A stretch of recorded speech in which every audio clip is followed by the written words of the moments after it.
Hey there, good afternoon. My name is Dana Demora, and you have landed on Astrocast. Oh my gosh, almost to the end of the year, the calendar year, anyways. What an amazing year we've had. It really doesn't feel like December to me, for many reasons, but this has been a really big year for turnarounds. And part of that is because we've had now almost three Saturn Uranus squares. So we have a big square coming up, the third of three for this year of Saturn and Uranus, which has been all about restrictions and rules and systems, squaring liberation, freedom, free thinking, conscious, the unconscious mind, the um, ability to be able to express oneself as freely as desired. And, if you haven't seen that happening in the world as a global collective, good for you, because that means that you're not getting sucked into all of the stuff. But it has been happening. And as an astrologist and an empath and a healer and all the things I call myself, I personally have to step away because I get a little overwhelmed. But I take in just enough information to remember that this astrology is freaking spot on. So I want to go through this in particular reading, which is about the new moon solar eclipse that's coming up. And the new moon solar eclipse comes up on December 3rd here in Southern California at 11:43 p.m. So you can calculate that. Most places it is December 4th, probably early in the morning. But December 3rd, 11:43 p.m. LA time, San Diego time, San Francisco time. And I just posted about it today. And, this eclipse, well, any eclipse, first of all, let me just put this out there. Eclipses come together in pairs. So we have a new moon solar eclipse and then a full moon lunar eclipse, or it's swapped. Okay. So we always have these two energies at play with each other. And you can see the eclipses in certain parts of the world, and you can't in other parts of the world, depending upon the time of day and all the things. So this one in particular, obviously we won't be able to see it in San Diego. I was going to say San Francisco either, based on the time that it is. But just because you can't see the eclipse doesn't mean you can't feel it. It's like everything goes dark for a minute or so. And we just had this massive full moon lunar eclipse in Taurus. That was the longest eclipse on record, 3.5 hours, I believe. This one here happens on December 3rd. And so it is a new moon solar eclipse in Sagittarius. So welcome, Sagittarius. I want to show you the picture online, and then we'll talk a little bit about this eclipse and how you can kind of prepare. Put on my glasses. Oh my gosh, everything is so much clearer. New moon solar eclipse. So all this really is, you guys, is just a blueprint so that as an astrologist, I can look at it, right? And I can go, oh, there's this, that, and the other thing. The biggest thing to notice is that we've got right here, we've got the moon and the sun sitting there right in Sagittarius. Mars is sitting kind of close, but not really. It is in Scorpio. More importantly, Mars is creating a trine to Neptune, and I'll talk a little bit about that. Jupiter is over here in Aquarius, and it's squaring Mars, and I'll talk a little bit about that. And then we've got this Uranus Saturn. See this big red line? This big red line is what I was talking about earlier. That big red line has been like that almost all year. It's been vacillating between, 5 to, well, complete conjunction, exact same degree, and like 8 degrees, based upon, excuse me, the fact that both planets go in and out of retrograde. But this big square between Uranus and Saturn has been a big player and a definite influencer all year long. And then the other thing we have right here is, well, there's little Mercury. Mercury is sitting there right next to the sun and the moon, close enough to have us talk a little bit about this. And here's what I'll say. If I had to do, and I did write about this today, Um, if I had to sum up this entire new moon solar eclipse, I would say that the word is truth. And I do love the word truth. I find that it's used a lot in a lot of different energies and a lot of different circles. But this idea of truth doesn't come from here. I know we think it does, especially because, like, oh, third eye, and of course, it depends on your human design, where you feel it. But what I want to tell you is that a lot of truth comes from the gut and how you feel, um, how much you tap into your emotions, how much you tap into how you're feeling, not so much what you're thinking, but what you're feeling. Like, how does this feel to be in a situation with this person or this idea, or how is this this idea that you have about yourself or about this relationship or about this decision that you're getting ready to make? Just giving you examples. How does it feel in your body? How does it sit in your body? And excuse me, if it's not sitting well and it doesn't feel good, or it creates sort of unrest, sometimes we can move past those things and say, oh, that's just fear. And um, that's always worth inquiry, always worth inquiry. But right now is a time to really drop into that and, like, almost take the dial of every single, for lack of a better word or description, every single chakra, and dial it in so that it's like on high amplification. And whatever doesn't feel right, it's not right. And here's the other deal: because of the aspects that Uranus is making to this moon and to Saturn and all the other things that are going on, and I'll show you again in a moment. If you make a decision that isn't in alignment with your highest truth, the universe is going to go, wrong. And it's okay. I mean, it's life, like, this is life, and we can only do the best that we can do. So I think two things. One is the word truth is really important, and, like, dial in all of your processes so that you can really feel into your truth. And then the other thing is really check in with kind of where you're avoiding your highest self, right? And so where you're kind of hiding away, or where you're maybe not showing your full hand, so to speak. I'm going to go ahead and show you this picture so that we can kind of go through it together. And again, put on my glasses. And so the other thing with this eclipse that I want you to be aware of is it's the last eclipse on the Sagittarius Gemini axis. So you'll see this is right here, and then Gemini. Each sign always has a opposite, right? They all have an opposite. And what makes this really cool is that it's actually on the MC and the IC line of planet Earth. And it's also the last one on this plane. And you also notice here, North Node, right, is also in Gemini. So a lot of this energy right now that we're experiencing is very healing. And you'll also see that in with Chiron, and I'll go over that in a second. But this is really, Sagittarius is really about wisdom and the adventure and being ready to do something new and exciting and travel and expanding our horizons. And while that is absolutely positively so important and necessary right now, if you really drop into it for just a moment, as a global collective, we've all been semi-isolated or isolated for a long time.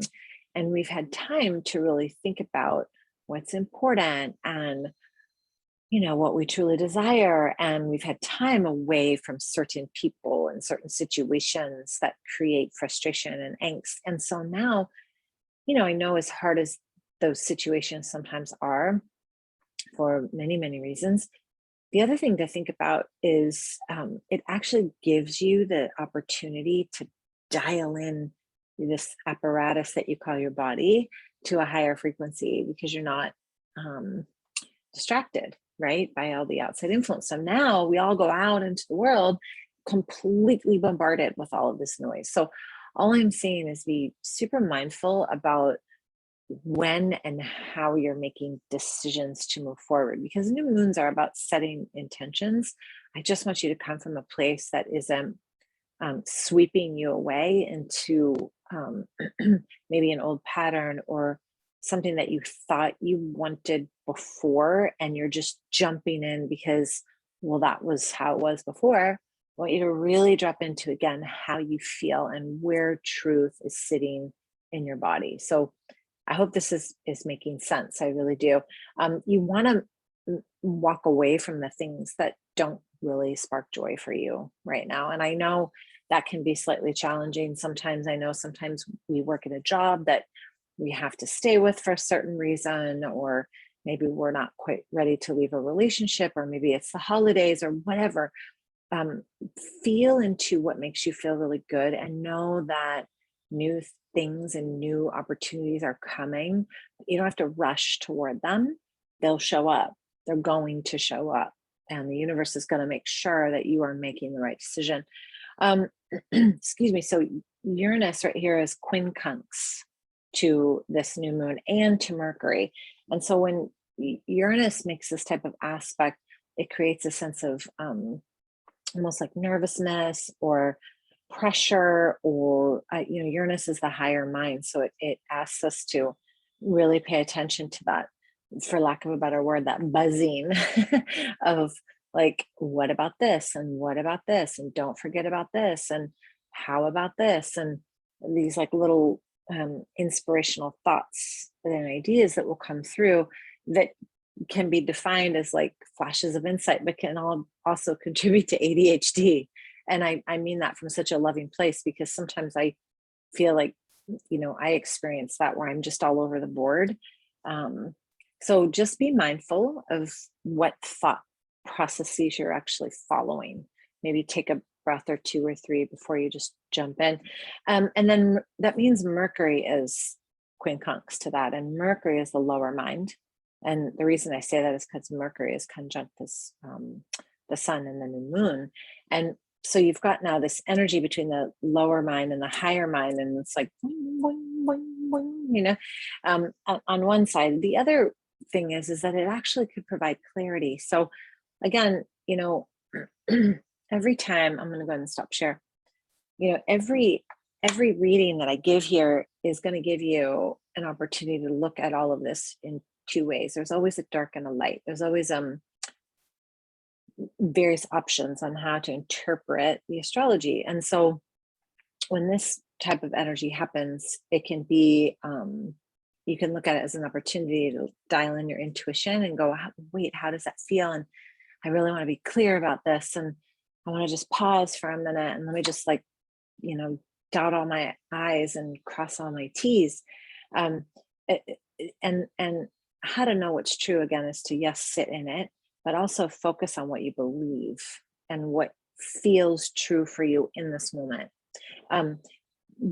Just because you believed it 6 months ago doesn't mean it's true now, right? So question everything and let go of thinking through things with your mind, like without having to go, well, let me plot this and this and this and this and this. Maybe drop into the feeling as well. Okay. And again, presence is the key.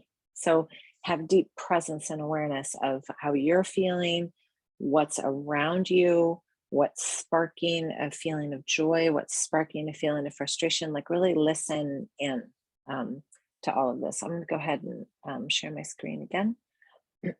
Again, excuse me. You wouldn't know it, but even though it's 70 degrees outside, we can still get a cold too, right? We also have Venus here, conjunct Pluto in Capricorn. And this will have this, this whole energy right here with Neptune, which is illusion, and dream states and darkness, creating an energy with Mars, which is movement forward and initiation and let's go, let's do the thing. Sitting, making this little triangle here, the sextile to Venus, which is financial abundance and love and beauty, and also Pluto, which is transformation. So with this new moon, remember, new moons are new beginnings. Okay, new moon is always going to be a new beginning, but a new moon solar eclipse is turning the lights out on everything that you think you know and asking you to reconfigure what feels right. So to start from the beginning. So because we have this energy with all these other, this Venus conjunct Pluto, which is, oh my gosh, it's like, I want to say magnifying. Magnifying your magnetism. It's like creating this sense of magnetism within you and yearning for passion and joy and connection and love and romance. Venus is also sextile Neptune, which is also amplifying and magnifying that idea of like tenderness and gentleness and being kind and loving and compassionate and giving. And then you've got this energy with Saturn coming in, sextile the new moon eclipse, and it's asking you to take responsibility for your life and make sure that you have all your ducks in a row and you have all your T's crossed and your I's dotted. And yet there's this whole other dreamy energy happening, right? And so that's the same energy that's up here with Uranus and down here with Mercury. So again, be really attuned with this new moon to what you believe to be true for you. Be really attuned with what is your truth. And it's a big question. I'm going to stop share. It's a big question because, well, it just is a big question. And asking ourselves, is this true for me now? Is this true for me anymore? Is this really how I feel? Is this really important to me? At certain times of our life is paramount. And now would be one of those times when we have this new moon solar eclipse at the very end of the year. I want to say this too. Right after this new moon solar eclipse, we've got some really beautiful energy and yet a little jarring too. So Venus goes into retrograde on December 19th, and Venus going into retrograde is all about revisiting your relationships. Venus going into retrograde emulates the story of the goddess Inanna, where she goes down to the depths of, who she is really, and she meets her sister Ereshkigal, which is really the dark side of who she is. So looking at the dark and the light in yourself and in others, and really evaluating who you are without all the things. So that's part of your truth too. Like, think of when we say to ourselves, okay, I'm not happy, for example, I'm not happy in this job, but I need to keep it because I need to pay my bills. Okay, yes, that is like an absolute reality. And the question that will come up, if that's not a truth, that's in alignment with your soul, when Venus goes into retrograde, will be something that would look like this. Who would you be without that job? Like, let me just take that away from you and see how that feels. I'm not saying that's going to happen. What I'm saying is feel what that would feel like to not have the things that you think you need. And that's Venus retrograde. And then right after Venus retrograde, we have the solstice, the winter solstice, which is always a beautiful time of the year to get quiet and really drop into what's in the heart. And then right after that, we have our last Saturn and Uranus meeting on December 24th. And when Saturn and Uranus meet again, it's not a comfortable transit. It's very uncomfortable because it's restrictions meets freedom. It happens on December 24th. And then we head into the new year, right? So the new calendar year.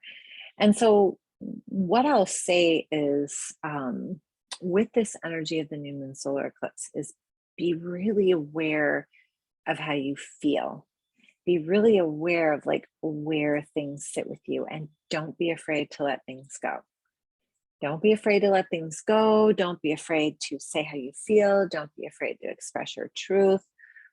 Really stand or sit or write, whatever it is for you, about your truth. It's a very healing time. This entire year, 2021, has been opportunity after opportunity after opportunity to see truth from a wider perspective, which is hard to look at on some days, very hard to look at. And then process and integrate that information into a way that can provide healing. That's what 2021 has been about, which is about healing. As we move into 2022, it's the master number. 22 is a master number. This is a number in a year of like, how am I going to use this information and what I've learned, what new tools have I gained to now be out in the world in a different way. And maybe it's not, maybe this isn't you. Maybe you're like, no, I am good. Nothing has changed for me. I am good. Don't go looking for something to make a difference with. That's what I always tell people. Like, don't go looking for disruption or change. Just let it come to you. It'll come to you when it's your time. But with this new moon solar eclipse, just get as quiet as you can and just try to be in a place of like tuning everything out. And I know there's so much, like, it's not like I'm not paying attention. I pay attention. I just choose where to put my focus, and ask yourself, like, what's really important to me right now? And then don't be afraid to just live from that place, because the universe will hear that, you know. That's all I really have for today. I do want to say that I am hosting a new moon circle at Alila. If you are in Encinitas area on December 1st, it's a couple days early. And also, if you'd like your astrological chart read, feel free to reach out to me. I am offering gift certificates for the holiday, so if you want to give it to someone that you love, you can do that too. My website, danadamara.com, is just my name. And if I see you on the path, it's going to be amazing. And if I don't see you on the path, equally as amazing, because I can feel that heart energy from here. I want to say thank you so much for being here. Have a gorgeous rest of your day. Mwah. Namaste. Take care. Bye-bye.